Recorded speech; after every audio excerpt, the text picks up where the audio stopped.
Hello viewers, வாங்க சாப்பிட்லாம். இன்றைக்கி நம்ம வெங்காய பஜ்ஜி செய்யலாம். அதற்கு முன்னால் நம்மளுடைய சேனலை இதான் ஃபர்ஸ்ட் டைம் பார்க்குறவங்களா இருந்தாலும் சரி, சப்ஸ்கிரைப் பண்ணாமல் பார்க்குறவங்களா இருந்தாலும் சரி, நம்ம சேனலை சப்ஸ்கிரைப் பண்ணிவிட்டு பாருங்கள். கூடவே பெல் பட்டனை ப்ரெஸ் பண்ணிக்கோங்க, ஆல் என்கின்ற ஆப்ஷனையும் ப்ரெஸ் பண்ணிக்கோங்க. அப்போ தான் நான் போடுற வீடியோஸ்லாம் உங்களுக்கு உடனுக்குடன் நோட்டிஃபிகேஷனில் மிஸ் பண்ணாமல் தெரிய வரும். சரி வாங்க, இன்றைக்கி நம்ம வெங்காய பஜ்ஜி பண்ணலாம். அது எப்படி செய்கிறது, இது பிகினர்ஸ்க்கு ரொம்பவே யூஸ்ஃபுல்லாக இருக்குங்க, மற்றும் பேச்சுலர்ஸ்க்கு யூஸ்ஃபுல்லாக இருக்கும். சரி வாங்க, நம்ம இப்போ வீடியோக்குள்ளே போகலாம். அதாவது வெங்காயத்தை நம்ம தோலை எடுத்துட்டு நல்லா அலம்பிட்டு ரவுண்டாக நறுக்கி வச்சுக்கணும். நம்ம கத்திரிக்காயில் போடலாம், உருளைக்கிழங்குல போடலாம், மற்றும் சௌச்சௌ அதில் போடலாம். இப்போ பாருங்கள், மாவு கலந்து வச்சுருக்கோம். அதாவது 1 கப் கடல மாவு, 1/4 கப் அரிசி மாவு, மிளகாய் தூள் 1 ஸ்பூன், மஞ்சத்தூள் 1/4 ஸ்பூன், உப்பு தேவையான அளவு, பெருங்காயம் போட்டு நல்லா கலந்து வச்சுருக்கேன். வெங்காயத்தை ரவுண்டாக இப்படி நறுக்கி வச்சுக்கணுங்க.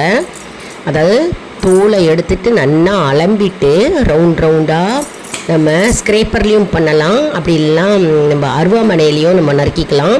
அப்படி இல்லைனா கத்தியில் நம்ம ரவுண்டாக வட்ட வடிவில் கட் பண்ணிவிட்டு நம்ம இந்த மாவு இருக்குது பார்த்திங்களா, இந்த மாவில் போட்டு தோச்சி நம்ம எண்ணெயில் போட போகிறோம். வானிலையில் எண்ணெய் வச்சுக்கோங்க.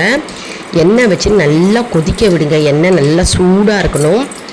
சூடாக வச்ச உடனே மீடியம் ஃப்ளேமில் அப்புறம் வச்சுருங்க. இதை போட்ட உடனே நல்லா போட்டுட்டு அது அப்படியே எண்ணெயில் பாயில் ஆகட்டும், கொதிக்கட்டும். அதுக்கப்புறம் நம்ம திருப்பி போட்டுக்கணும். ஒரு 2 செகண்டு கழித்து நம்ம திரும்பி போட்டுக்கலாம். இப்போது கோல்டன் ப்ரௌன் ஆன பிறகு நம்ம எடுக்கணும். இப்போ பாருங்கள், நம்ம திருப்பி போட்டுக்கிறோம். ஒரு பக்கம் வெந்த பிறகு அடுத்த பக்கத்தை நம்ம அப்படியே திருப்பி போட்டுக்கணும். அதாவது நான் 1/4 கப்பு அரிசி மாவு போட்டேன் முறுமுறுப்புக்காக. சில பேர் ஈக்குவலாக போடுறாங்க, அப்படியும் போடலாங்க. நான் 1 கப்பு கடல மாவுக்கு 1/4 கப்பு அரிசி மாவு போட்டுருக்கேன். ரொம்ப சாஃப்டாகவும் இல்லாமல் ரொம்ப மொறுமொறுப்பாக இல்லாமையும் நல்லா கிடைக்கும். இப்போ பாருங்கள், நம்ம பஜ்ஜியெல்லாம் எடுத்துட்டோம். இது டிஷ்யூ பேப்பரில் போட்டிங்கன்னா எண்ணெயெல்லாம் அப்படியே உறிஞ்சிக்கும். எண்ணெய் நம்ம கையில் படாது, நம்ம சாப்பிட்றதுக்கும் எண்ணெய் வராது. இது ஹெல்த் கான்ஷியஸாக இருக்கிறவங்க நம்ம எண்ணெய் இல்லாமல் நம்ம அப்படி சாப்பிட்லாம். எண்ணெயெல்லாம் எடுத்துட்டு நம்ம சாப்பிட்லாம். நல்லா டிஷ்யூ பேப்பர் வாங்கி வச்சுக்கோங்க. அப்பளம், பொரியல் எது செஞ்சாலும், எண்ணெய் ஐட்டம் எது செஞ்சாலும் இதில் போட்டுடலாம். இப்போ பாருங்கள், நம்ம பஜ்ஜி எல்லாம் ரெடி ஆகிடுது. நல்லா கோல்டன் ப்ரௌனில் இருக்குது பாருங்கள். செஞ்சு பாருங்கள். நம்ம சேனலை லைக் பண்ணுங்கள், ஷேர் பண்ணுங்கள், சப்ஸ்கிரைப் பண்ணுங்கள். அதாவது வெளியில் மழை பெய்யுதுங்க.